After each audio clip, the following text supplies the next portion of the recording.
Amen, Dieu soit béni. Vous savez, ce livre est important, c'est la Bible. Aujourd'hui, il y a des gens qui disent que nous n'avons pas la Bible complète. Ils disent que nous avons une partie de la Bible. Mais nous savons que le livre que nous avons dans la main est le livre complet. Et dans ce livre complet, il y a tout ce que nous avons besoin pour avoir une vie spirituelle normale. Il nous suffit simplement de lire et puis de pratiquer. Et si nous lisons, si nous pratiquons, alors je pense qu'on aura une vie normale avec Dieu. On n'est pas des super spirituels, nous sommes des gens qui ont besoin de la grâce de Dieu tous les jours de la vie. Et le combat est difficile, de plus en plus dur. Mais nous avons des moyens pour pouvoir vaincre. Et lorsque je lisais ce petit texte-là concernant le cri de l'ange dans l'Apocalypse qui disait qui est digne d'ouvrir ce livre. Alors personne dans le ciel, pourtant dans le ciel, il y a quand même des êtres spirituels, mais dans le ciel, personne ne fut trouvé digne d'ouvrir ce livre. Et puis alors, l'apôtre Jean se met à pleurer parce que personne n'avait été trouvé digne d'ouvrir le livre. Et puis l'ange lui dit, ne pleure pas, car il y a le lion de la tribu de Juda, le rejeton de David. Lui, il est digne. Et aujourd'hui, il n'y a que lui qui soit digne, bien-aimé. Aucun homme, quel qu'il soit, quel que soit le prédicateur, quel que soit son vocabulaire, quelle que soit sa consécration, ne sera jamais digne. Aujourd'hui, il est le seul à être digne.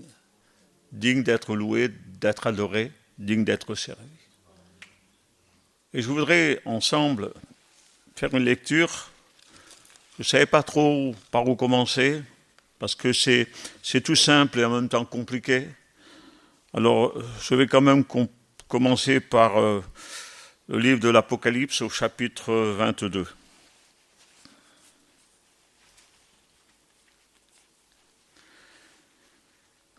Et il me montra un fleuve d'eau de la vie, limpide comme du cristal, qui sortait du trône de Dieu et de l'agneau. Au milieu de la place de la ville et sur les deux bords du fleuve, il y avait un arbre de vie produisant 12 fois des fruits, rendant son fruit chaque mois et dont les feuilles servaient à la guérison des nations. Il n'y aura plus d'anathème. Le nom de Dieu et de l'agneau sera dans la ville. Ses serviteurs le serviront et verront sa face, et son nom sera sur leur front. Il n'y aura plus de nuit, et ils n'auront besoin ni de lampe ni de lumière, parce que le Seigneur Dieu les éclairera, et ils régneront au siècle des siècles. Et il me dit, ces paroles sont certaines et véritables. Et le Seigneur, le Dieu des saints prophètes, a envoyé son ange pour montrer à ses serviteurs les choses qui doivent arriver bientôt. Amen. Faire une lecture comme celle que nous venons de faire est une bénédiction. Parce que là, dans ce texte-là, ce sont les vainqueurs qui sont là, qui sont présents, ceux qui ont la marque de l'agneau, ceux qui seront éclairés par la lumière de Dieu, de Jésus, par ceux qui seront là dans la vie éternelle, une vie éternelle qui est bien sûr pour l'éternité. Ils seront avec Dieu. Il n'y aura plus de cris, plus de deuil, plus de souffrance. Il y aura une pleine vie avec Dieu. Et lorsque j'ai lu ce texte-là, ça m'a ramené à un autre texte que je voudrais lire avec vous en même temps.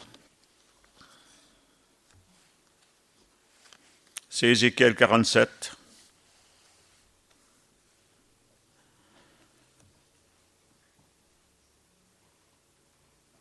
Je vais prendre à partir du verset 6. Il me dit, as-tu vu, fils de l'homme ? Et il me ramena au bord du torrent. Quand il m'eut ramené, voici, il y avait sur le bord du torrent beaucoup d'arbres de chaque côté. Il me dit, cette eau coulera vers le district oriental, descendra dans la plaine, entrera dans la mer. Lequel se sera jeté dans la mer, les eaux de la mer deviendront saines. Tout être vivant qui se meut vivra partout où le torrent coulera. Il y aura une grande quantité de poissons, car là où cette eau arrivera, les eaux deviendront saines, et tout vivra partout où parviendra le torrent. Des pêcheurs se tiendront sur les bords depuis En-Gedi jusqu'à En-Glaïm. On étendra les filets, il y aura des poissons de diverses espèces, comme les poissons de la grande mer. Et ils seront très nombreux. Ces marais et ces fosses ne seront point assainis, ils seront abandonnés au sel. Sur le torrent, sur les bords de chaque côté, croîtront toutes sortes d'arbres fruitiers. Leur feuillage ne se flétrira point, et leurs fruits n'auront point de fin. Ils mûriront tous les mois, parce que les eaux sortiront du sanctuaire. Leurs fruits serviront de nourriture, et leurs feuilles de remède. Amen. Vous voyez que ce texte-là, pratiquement semblable à celui de l'Apocalypse. Ézéchiel 47, Apocalypse 22, ce sont à peu près les mêmes textes. Mais à la différence qu'il y a un texte où tout est accompli, un autre texte, tout n'est pas encore accompli. Ézéchiel est une présentation d'une grande bénédiction. Et lorsque j'ai lu ce texte-là, je le prenais différemment avant. Lorsque je prenais ce texte-là, je pensais surtout aux mesures. Je l'avais prêché un jour ici concernant les mesures. Il me fait traverser l'eau, de l'eau jusqu'aux chevilles, jusqu'aux genoux, jusqu'aux reins, et puis après c'était la plénitude. Mais ce coup-ci, j'ai été poussé à le prendre différemment. J'ai pensé au sanctuaire de Dieu. Sanctuaire de Dieu, c'est la maison de Dieu. Sanctuaire de Dieu, c'est là où Dieu a son trône. C'est là où Dieu vit. C'est la demeure de Dieu. Et c'est justement de ce sanctuaire-là que va sortir une eau qui est pure, qui est limpide, et une eau qui n'est pas comme les autres. Une eau qui va couler et qui va produire la vie là où elle va passer. Et même là où il y a la mort, la vie va revenir. Il y aura comme une résurrection chaque fois que l'eau va toucher un endroit bien précis. Et puis même, quand elle va se jeter dans la mer, là, dans la mer où il y a la mort, la vie va revenir. Alors, moi, je suis émerveillé, ça fait des années quand même que je lis ce texte-là et que je le comprends. Un jour, j'ai écouté Jimmy prêcher justement sur ce texte-là, sur les pécheurs, et je me réjouissais à ce moment-là d'écouter ces choses merveilleuses que Jimmy citait. Mais depuis quelques jours, je suis là-dessus, et puis ce matin, je me suis levé à 3 heures du matin, et depuis 3 heures du matin, je suis sur ce texte-là pour le comprendre et vous l'expliquer dans la simplicité. Lorsque Jésus va dire ces paroles, celui qui boit de cette eau,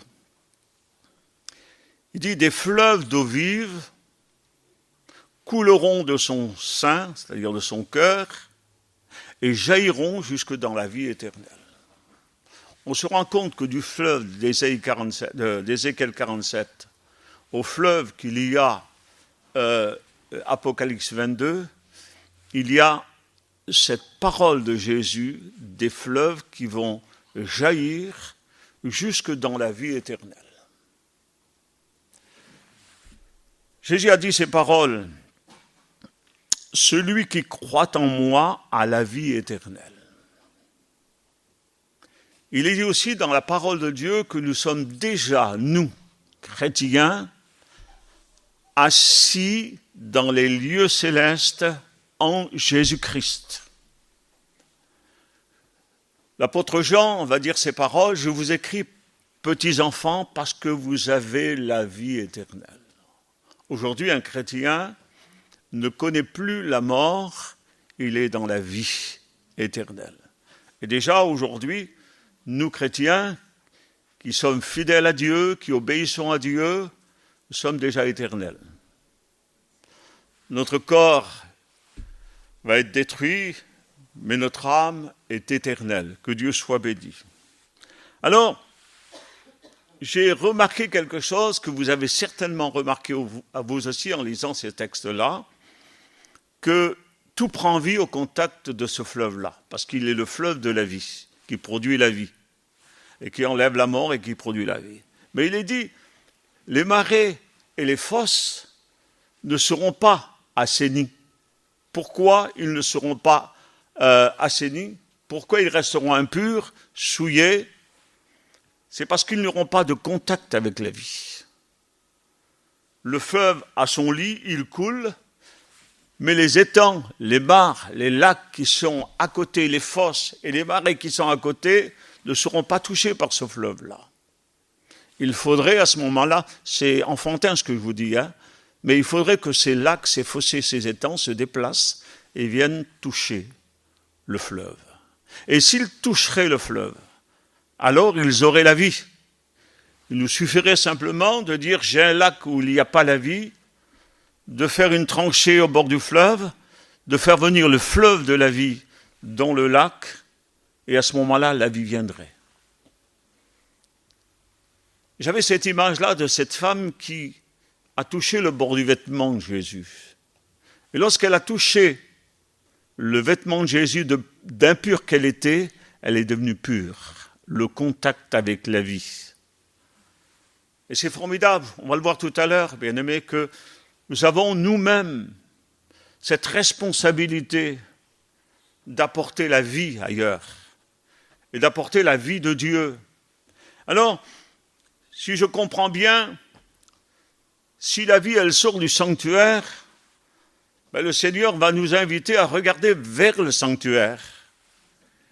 Et justement, il va nous faire une invitation dans Jean chapitre 7, verset 37. Il est dit, si quelqu'un a soif, qu'il vienne à moi et qu'il boive. Ce que nous avons besoin aujourd'hui, c'est que nos regards ne soient pas orientés ailleurs que vers le sanctuaire, vers la maison de Dieu, là où coule l'eau de la vie. Et le prophète Ésaïe en parlait au chapitre 55, il dit, vous tous qui avez soif, venez aux eaux, même celui qui n'a pas d'argent. Quand on comprend dans la simplicité les mots, parce que si on les comprend dans la complication, ils ne sont pas bénéfiques pour notre âme. Mais quand on les comprend simplement, vous savez, comme un enfant comprend les choses, alors ils sont vraiment bénéfiques, ils nous apportent une grande bénédiction. Et pour moi, ces textes-là m'apportent une bénédiction. Apocalypse chapitre 22, encore verset 17, que celui qui a soif vienne, que celui qui veut. Il y a un désir de l'homme, il y a un désir de la personne, il faut qu'elle veuille. Vous savez très bien que le Seigneur ne va pas prendre une personne, l'emmener au sanctuaire, il va lui dire bois. Il va lui faire l'invitation. Et la personne qui a dans son cœur le désir de boire, le Seigneur s'adresse à tous ceux qui sont là, mais il s'adresse à une personne en particulier, une catégorie de personnes en particulier, c'est ceux qui ont soif. Ceux qui ont soif de Dieu, ceux qui voudraient boire, ceux qui ont envie de boire, ceux qui sentent que leur âme se dessèche de jour en jour et qui ont besoin d'être désaltérés. Il y a des vieillards qui oublient de boire et qui se déshydratent. Vous avez vu, quand il y a les canicules, on oblige les vieillards et les nouveau-nés à boire parce qu'ils se déshydratent. Et malheureusement, aujourd'hui, il y a des gens, des chrétiens qui oublient de boire et qui sont complètement déshydratés.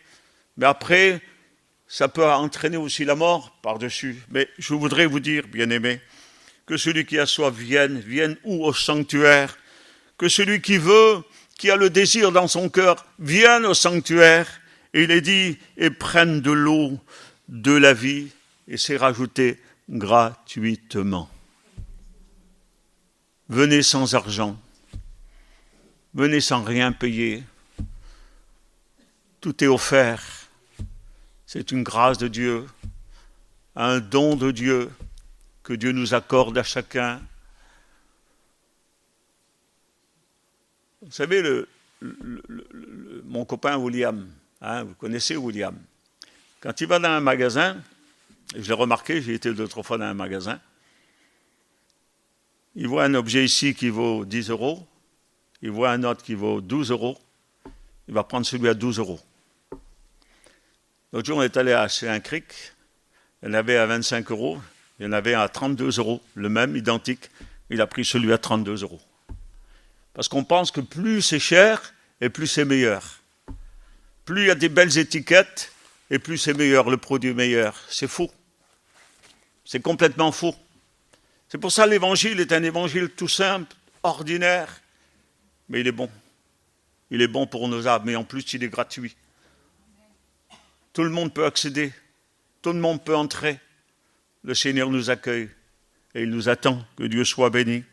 Alors, que celui qui veut prenne de l'eau de la vie gratuitement. Romains chapitre 6, verset 23, c'est le don gratuit de Dieu. Le don gratuit de Dieu, c'est la vie éternelle. Que Dieu soit béni, c'est la vie éternelle. Et lorsqu'on a bu de cette eau-là, il y a un résultat. On a vu tout à l'heure que l'eau produit la vie, et là où elle passe, elle donne la vie, et la mort s'éloigne. Et puis là, elle produit un résultat, c'est Jean chapitre 4, verset 14. Il dit que cette eau-là, si tu bois de cette eau, tu auras encore soif. Mais si tu bois de l'eau que moi je te donnerai, tu n'auras plus jamais soif. Et l'eau que je te donnerai deviendra en toi une source d'eau vive. Est-ce que vous vous rendez compte qu'un chrétien devient une source de vie? Il est régénéré, il est né de nouveau, il devient le temple du Saint-Esprit, le temple de Dieu, il devient un sanctuaire et il devient le torrent abondant qui coule. Que Dieu soit béni. Vous voyez, c'est pas n'importe quoi un chrétien. C'est pas ce qu'on pense, une petite enveloppe, mais c'est plus qu'une enveloppe, c'est quelque chose d'important. Le résultat, donc, c'est devenir une source qui jaillit jusque dans la vie éternelle. Le mot boire,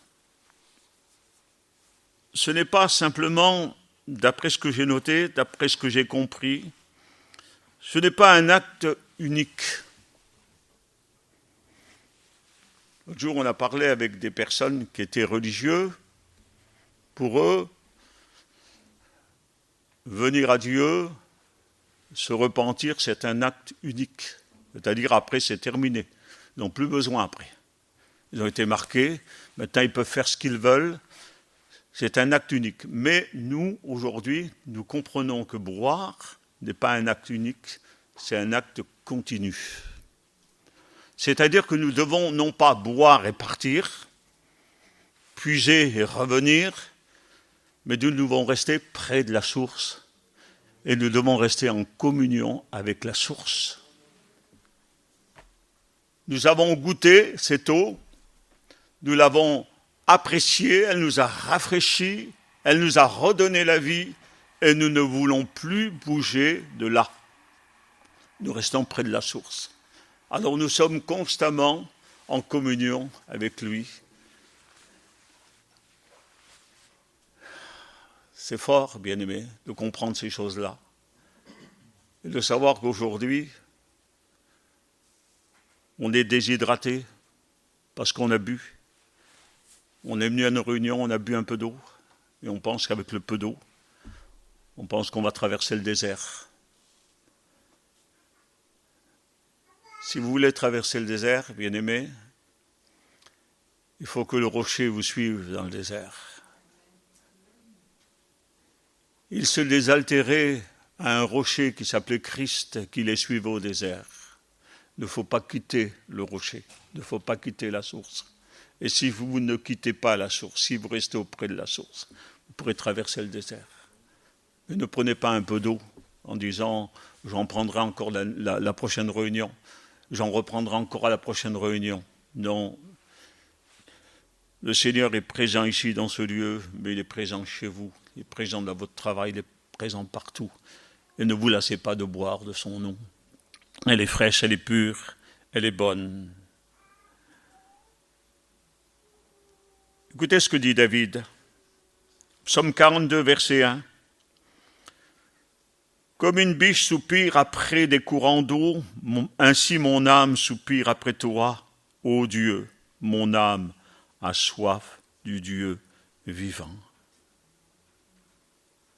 Je vous l'ai dit il y a quelque temps, un jour que je priais, j'ai entendu mon âme soupirer, mon âme pleurer, mon âme se lamenter. J'avais l'impression que physiquement j'étais normal, mais il y avait un grand besoin au fond de mon âme avait soif de Dieu. Et j'entendais mon âme pleurer par la souffrance, par le manque d'eau. Et David il ressent la même chose que j'ai ressenti à ce moment-là. Moi, mon âme a soif du Dieu vivant, il a soif de la présence de Dieu, il a besoin d'être alimenté constamment. Mon âme a soif de Dieu. Et lorsqu'on n'a plus soif de Dieu, on est malheureux. Il y a cette femme, la Samaritaine, qui un matin se lève, elle prend sa cruche, elle regarde sa cruche, la cruche est vide. Alors elle sait, parce qu'elle vit une routine, elle sait qu'il faut qu'elle prenne sa cruche, qu'elle va au puits, qu'elle remplisse sa cruche, qu'elle revienne. Mais dans sa pensée déjà, elle sait déjà que demain, il faudra qu'elle y retourne. Parce que l'eau, le peu d'eau qu'elle va prendre là, va lui suffire simplement pour quelques heures, mais après le lendemain, il faudra encore recommencer. Et encore recommencer, et encore recommencer. Et puis, à un moment dans sa vie, donc elle décide de prendre encore cette cruche vide et d'aller à ce puits-là. Et là, elle fait une rencontre merveilleuse, bien aimé. Elle rencontre la source de la vie. Elle rencontre Jésus, le Fils de Dieu. Et cette rencontre, il y a deux mots qui sont importants de cette rencontre, c'est lorsque Jésus va lui dire « Donne-moi à boire » et que elle, la Samaritaine, après avoir compris qu'il était la source de la vie, va lui dire « Donne-moi de cette eau ». Première chose, c'est Jésus qui dit « Donne-moi à boire ». Il la met à l'épreuve. Mais elle ne peut pas lui donner à boire parce que sa cruche est vide. Et on en a parlé souvent, et les prédicateurs vous en ont parlé aussi, que nous-mêmes parfois étant déshydratés, étant à la limite, si vous voulez, de la mort, lorsque quelqu'un vient nous demander à boire, qu'est-ce qu'on pourrait lui donner? Quelles sont les paroles qu'on pourrait leur donner à ces gens-là qui ont soif et qui demandent à boire? Jésus demande simplement et dit aux chrétiens,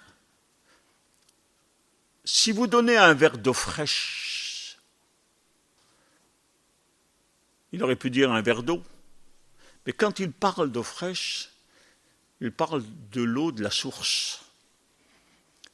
Il parle de l'eau du torrent qu'un chrétien doit avoir dans sa vie, une eau qui jaillit jusque dans la vie éternelle. Et quand le Seigneur demande justement un verre d'eau fraîche, c'est ce qu'il dit aux chrétiens. Être toujours renouvelé au torrent de Dieu. Alors, cette femme a rencontré Jésus, là. Jésus lui demande, elle ne sait pas qui est Jésus. Pour elle, c'est un homme qui lui demande à boire, un problème. Et puis, à ce moment-là, Jésus va lui parler tout simplement. Elle ne le comprend pas au départ, lorsqu'il dit, « Femme, tu viens tous les jours à ce puits-là, mais tu y reviendras tous les jours. Parce que cette eau dans laquelle tu viens puiser tous les jours, c'est une eau qui ne désaltère pas. Tu seras obligé de revenir constamment. Mais moi, j'ai une eau. Et si tu voudrais que je te donne cette eau, que tu acceptes cette eau, tu n'iras plus puiser ici. » Après, elle comprend, et c'est là qu'elle dit, « Donne-moi de cette eau-là. » Et à ce moment-là, bien-aimé, vous voyez, j'ai la chair de poule sur moi parce que je comprends très bien ce qui s'est passé à ce moment-là. Elle n'a plus pensé à sa cruche. Elle n'a plus pensé à sa vie, de ce qu'elle était. Elle n'a même plus pensé à la femme qu'elle était.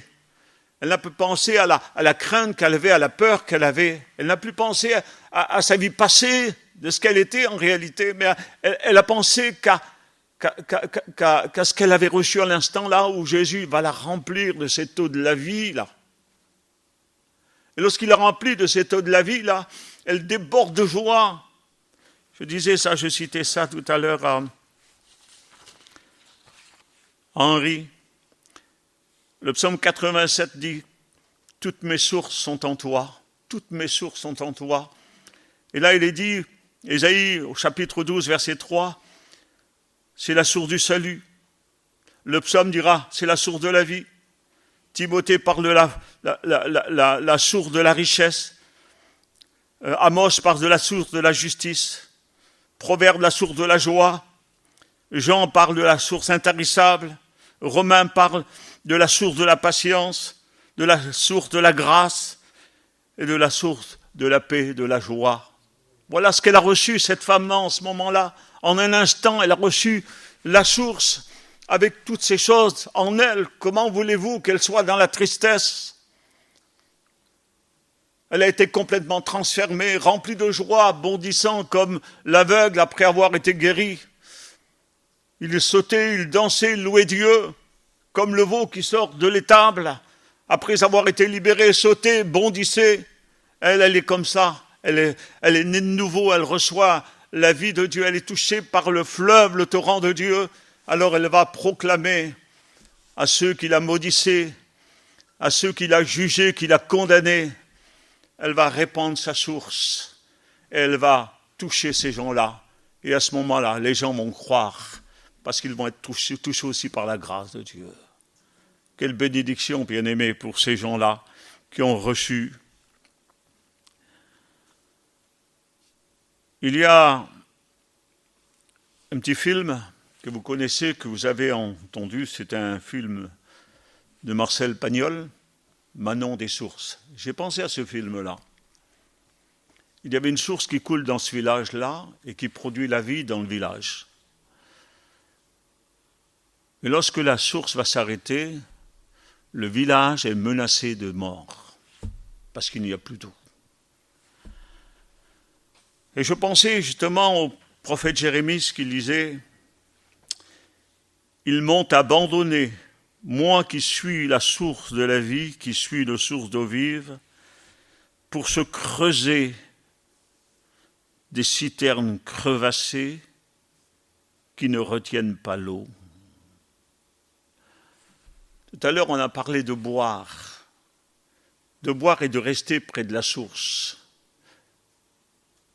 Tant que nous sommes près de la source, nous sommes forts, nous sommes joyeux. Mais quand nous nous éloignons de la source, devenons faibles. Mais voilà le but du diable, c'est de nous éloigner de la source.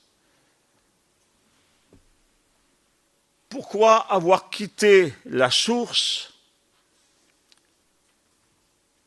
pour aller boire l'eau du Nil, qui est une eau souillée? Pourquoi retourner en Égypte boire l'eau du Nil? Il y a des choses qui sont incompréhensibles, bien-aimés. Je réfléchissais ce matin très tôt. Je pensais à ce que nous vivons aujourd'hui, nous. Et vous savez, c'est très inquiétant ce que nous vivons aujourd'hui. Les personnes, comment ils vivent aujourd'hui, comment ils sont attirés par les choses qui brillent et comment facilement ils se laissent séduire, convaincre par le diable et ils s'éloignent de la source d'eau vive. Alors, comme j'ai dit tout à l'heure, ils viennent de temps en temps puiser avec leur cruche, mais la cruche qu'ils ont, des cruches qui ne retiennent pas l'eau. Alors, quand ils vont chez eux, ils sont encore aussi secs que quand ils sont partis. Et c'est un malheur qui atteint aujourd'hui l'Église entière. Et le diable va aller plus loin encore. Il veut fermer la source. Comme dans ce film-là, il y a une personne qui ferme la source pour empêcher que la vie continue. Le diable fait la même chose. Il veut bloquer la source. Il veut dévier la source. pour que vous arriviez à être dans la mort, dans ce qu'on appelle l'apparence, dans le mirage, ne plus avoir de contact direct avec la vie de Dieu, avec la source de Dieu.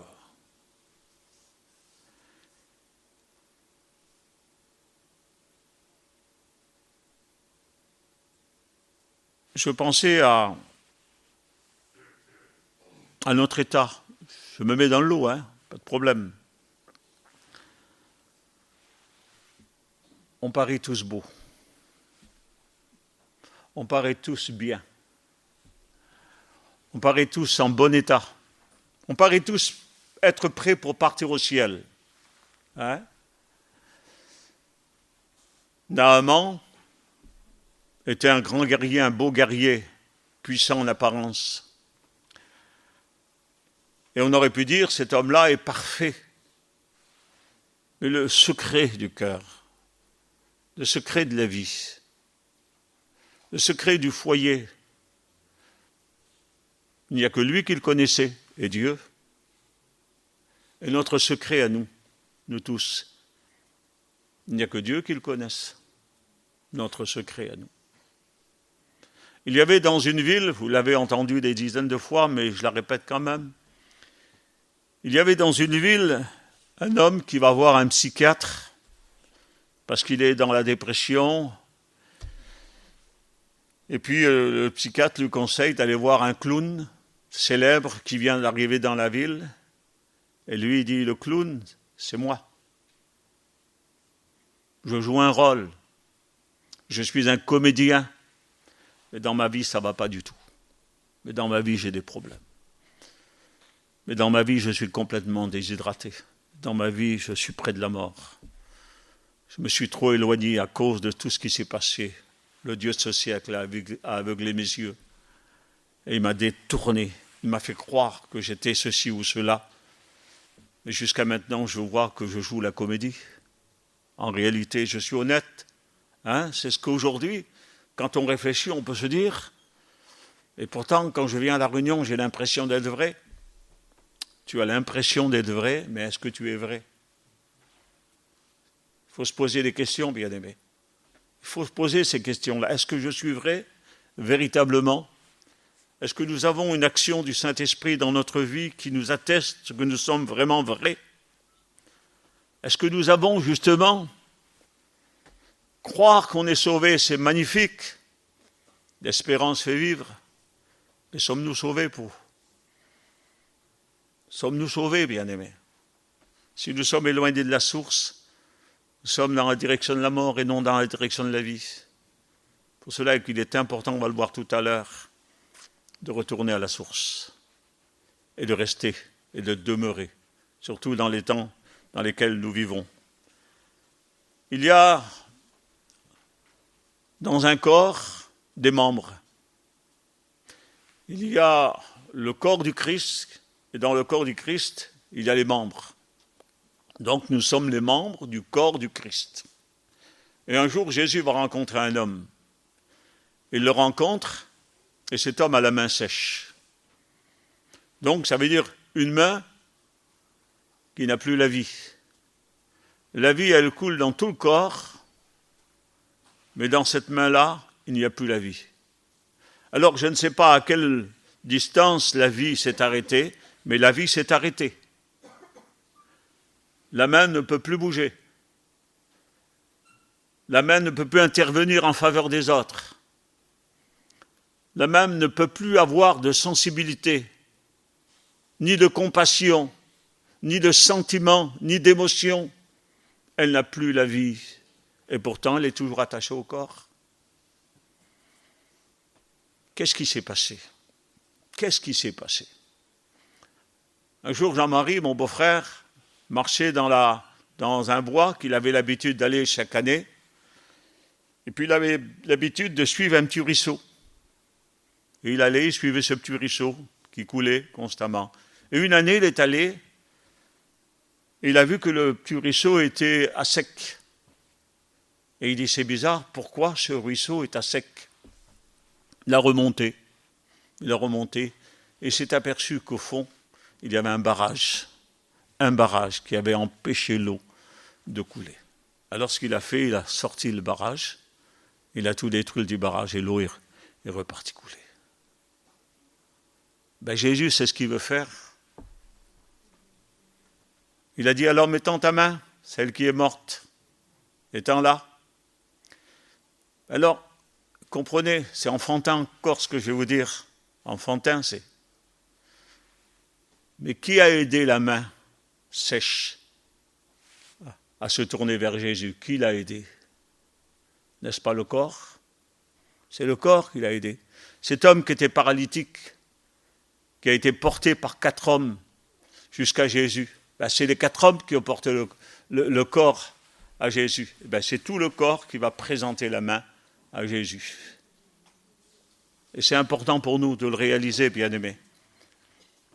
Qu'ensemble, nous devons nous unir, non pas pour nous détruire. Et s'il y a parmi nous une main sèche qui n'aurait pas la vie, ne condamnez pas, ne jugez pas, ne condamnez pas. Aidez-la. Aidez-la, bien-aimés, à se tourner vers Jésus, afin que Jésus fasse le miracle. Et je voudrais savoir, dans ma vie, moi, ce qui fait obstacle au ruisseau. Et je le sais, et vous le savez, certainement que vous avez déjà analysé votre vie, parce que quelqu'un d'honnête, bien-aimé, quelqu'un d'honnête, quelqu'un qui aime véritablement Dieu, se pose ces questions-là. Parce qu'au moindre problème, ça aussi que je vais vous raconter, je vous raconte toujours les mêmes choses, mais ce sont des vérités. Il y a un proverbe qui dit « qui vole un œuf, vole un bœuf ». Hein? Le vol n'est pas qualifié en fonction de ce qu'on vole. Une sœur qui était chrétienne, qui était près du Seigneur vraiment, avait pris sur le bureau de son patron un élastique. Ben à cause d'élastique, elle a été troublée, elle n'a pas pu dormir, parce qu'elle avait considéré qu'elle avait volé un élastique sur le bureau du patron. Il a fallu qu'elle le rende. On le sait ce qu'on a fait, on sait qui on est. Aujourd'hui, on pourrait dire, Seigneur, je sais ce qui bloque. Ce que je vous dis maintenant, je vous l'ai encore dit, tant pis, je vous répète, c'est l'histoire de cet homme-là, Hudson Taylor, qui un jour, après avoir fait un travail considérable, il est allé évangéliser la Chine, il a évangélisé l'intérieur, l'extérieur, il a tout fait, il a ouvert des dispensaires, il a fait un travail incroyable. Et pourtant, il priait et il disait, qu'est-ce qui dessèche mon âme? Il faisait des œuvres, il était engagé, mais son âme, il était sèche, elle était sèche. Alors ce que je veux dire aujourd'hui, bien-aimés, nous devons comprendre que tout sarment qui est en moi, dit Jésus, qui ne porte pas de fruits, il le retranche. Mais son amour, comme il l'a fait pour les nations, il n'a pas condamné les nations, mais il a pris les nations et les a greffées, afin que les nations, que les païens, nous puissions participer à sa nature. Et nous sommes participants à sa nature, parce qu'il a fait découler en nous, qui étions des païens, il a fait couler en nous sa vie. Et comme sa vie, elle coule en nous, nous produisons du fruit grâce à lui. Amen, que Dieu soit béni, que Dieu soit glorifié. Alors je pensais à ce ruisseau qui est fermé. Je pensais à l'accumulation des choses, des petits détails, des petites brindilles. Vous avez vu les castors, les barrages qu'ils font, hein, avec des petites branches, et ils font des barrages. Moi, je voudrais savoir et je voudrais avoir l'aide du Saint-Esprit. Je voudrais dire au Seigneur, Seigneur, tous mes désirs sont devant toi. Est-ce que vous avez des désirs pour Dieu? Il faut que vos désirs soient vraiment forts pour Dieu. Parce que Dieu viendra au secours de vos désirs, de votre désir. Il y a des choses qu'on ne peut pas faire, qu'on n'y arrive pas à faire. On voudrait les faire parce qu'on a les désirs de les faire, mais on ne peut pas. On ne peut pas.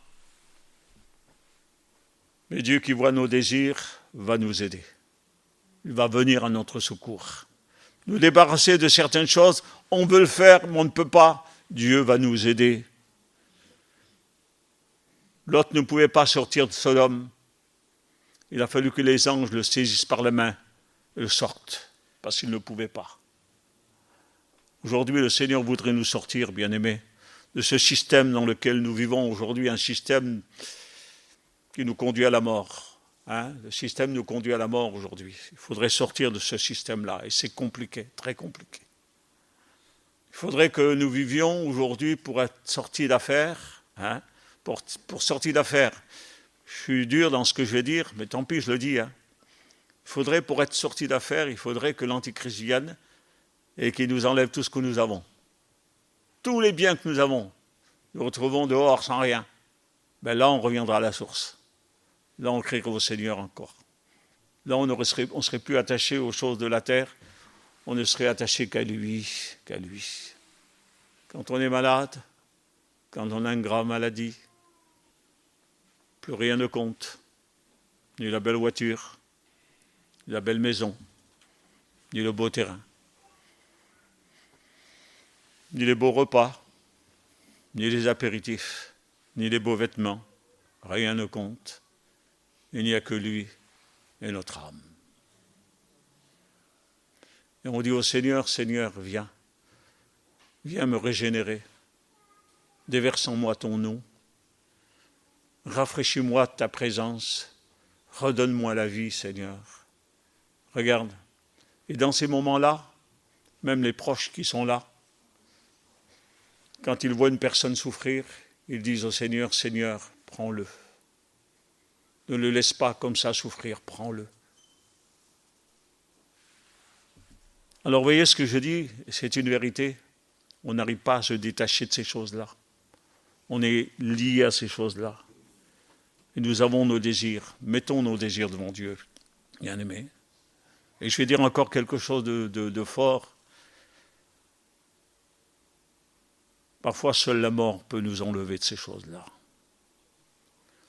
Vous savez, le cantique dit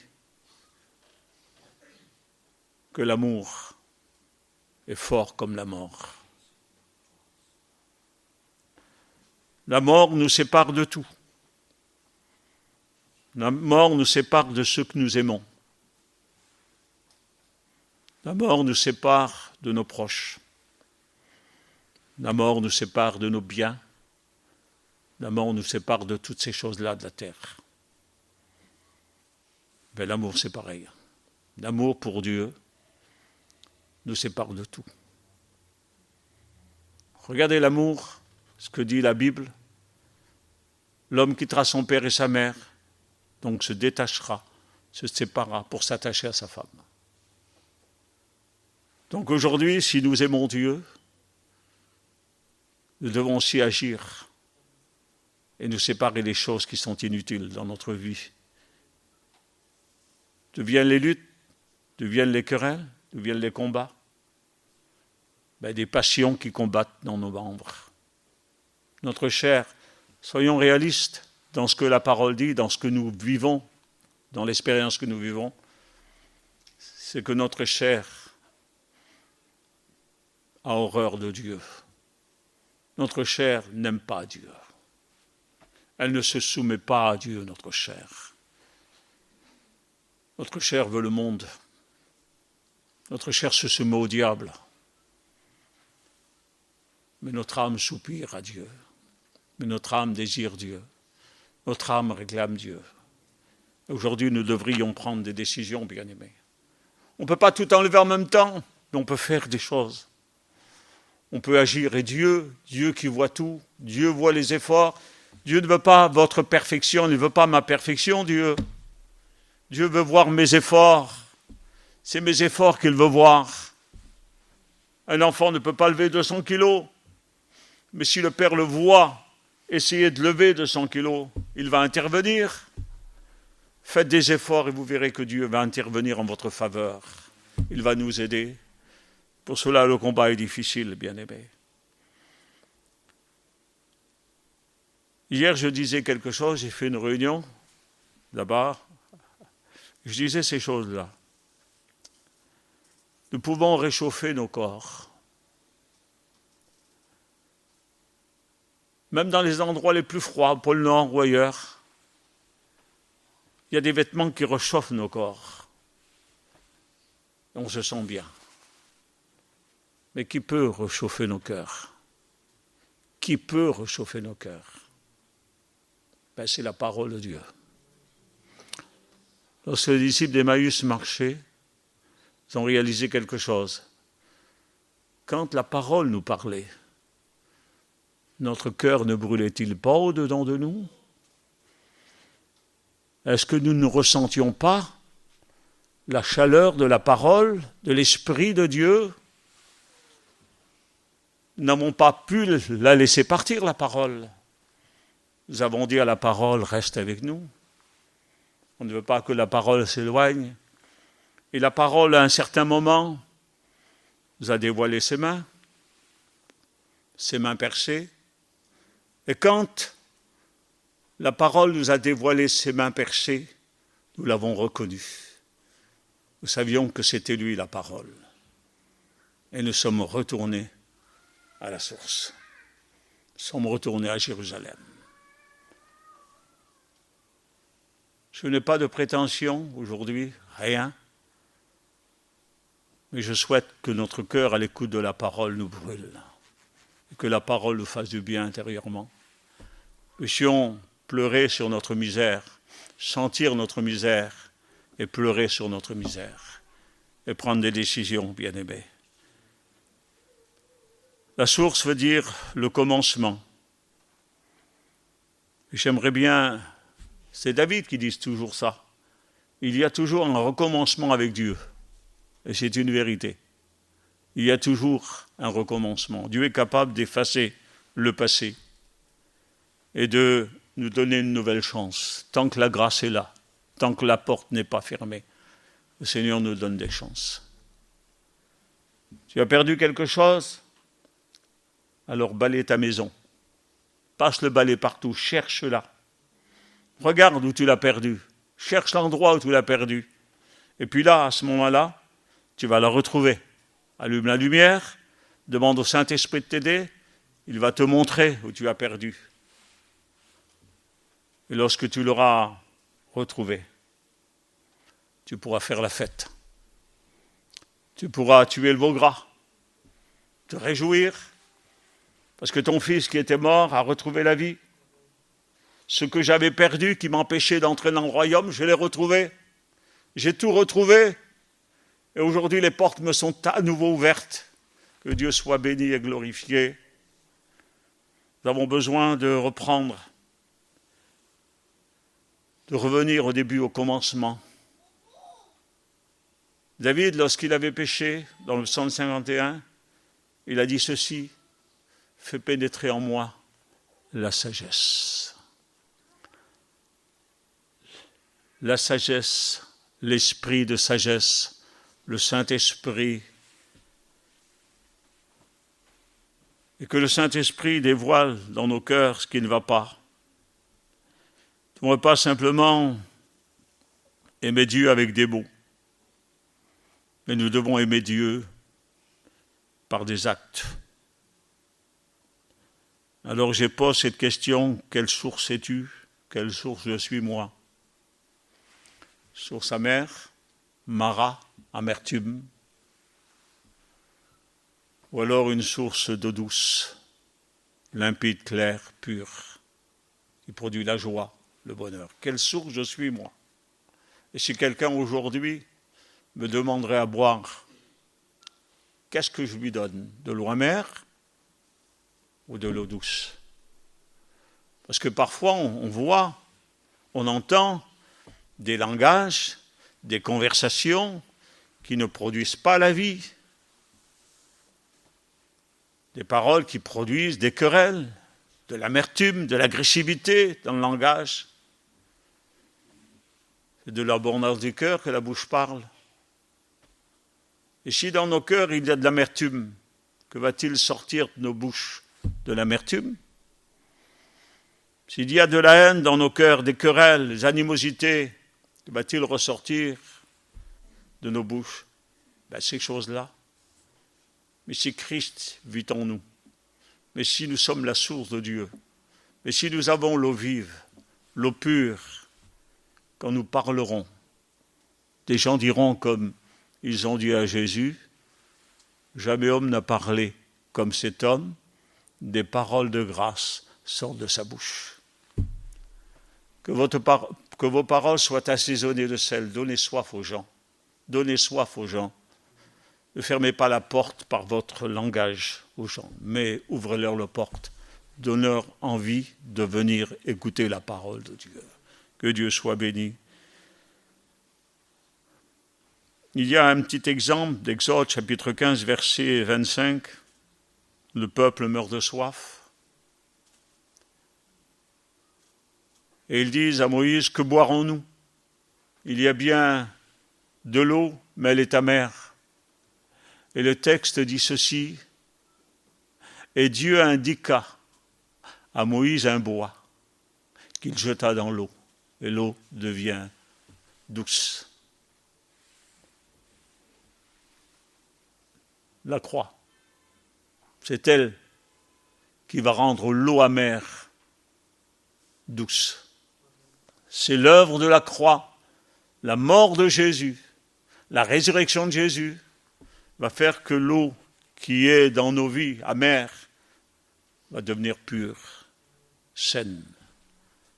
C'est le bois de la croix dans l'eau, bien-aimé. Que Dieu soit béni. La force de Job, c'était l'amour. Alors, Satan va croire que c'est par intérêt que Job sert Dieu. Mais Job, par ses actes, va prouver que l'amour qu'il a pour Dieu est un amour désintéressé pour les choses du monde. Il aime Dieu parce qu'il est Dieu. Aimons Dieu, non pas pour ce qu'il nous donne, aimons Dieu à cause de ce qu'il est. Il est Dieu. Et même si Dieu ne nous donne rien sur la terre, nous avons une promesse, c'est que tous les trésors du ciel sont pour nous. Et que nous sommes héritiers, co-héritiers avec Christ. Et que tous les trésors du ciel, qui sont des trésors éternels, sont pour nous. Alors, je dis ceci, que l'amour désintéressé de Job va détruire le piège du diable. Parce que le diable va voir que Job vraiment est un homme intègre, juste comme Dieu l'avait déclaré. Et si Dieu déclare que Job est un homme intègre et juste, Dieu ne s'est pas trompé.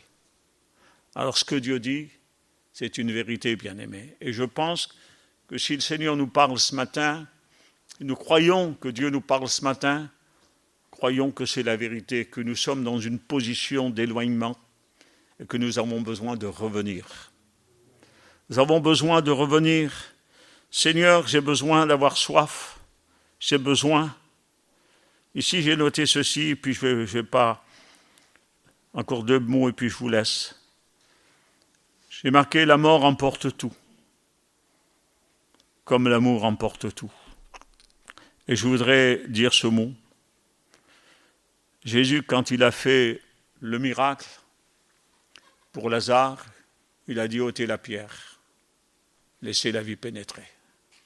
Et je vous le dis, bien à vous et à moi, je me le dis, il faut apprendre à ôter les pierres qui empêchent la vie de passer. Et nous le savons, le Seigneur le sait. Et nous le savons. Et si nous voulons être bénis, prenons la décision d'ôter les pierres.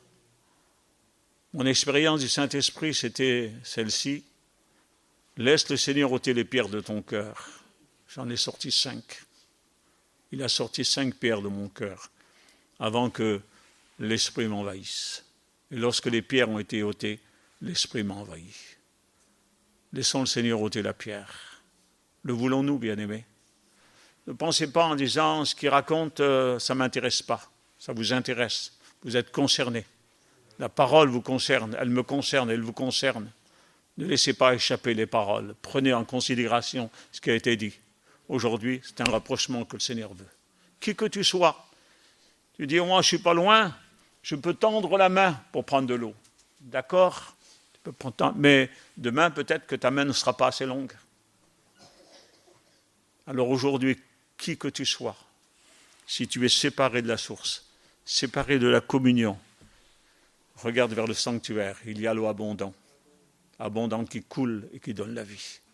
On prie le Seigneur ensemble. Merci Jésus. Je voudrais, dans la simplicité, bien aimé, vraiment dans la simplicité, et je ne vais pas faire d'appel à l'infini, juste simplement un mot. Si vous avez besoin de retrouver la communion avec Dieu, vous allez vous lever et on va prier ensemble. C'est tout. Et je vais demander à Mani de prier. Alors ceux qui veulent retrouver cette communion, vous vous levez simplement. Merci Père. Bon, je pense que tout le monde se lève parce qu'on a tous besoin de retrouver la communion. On prie avec Mani, s'il vous plaît.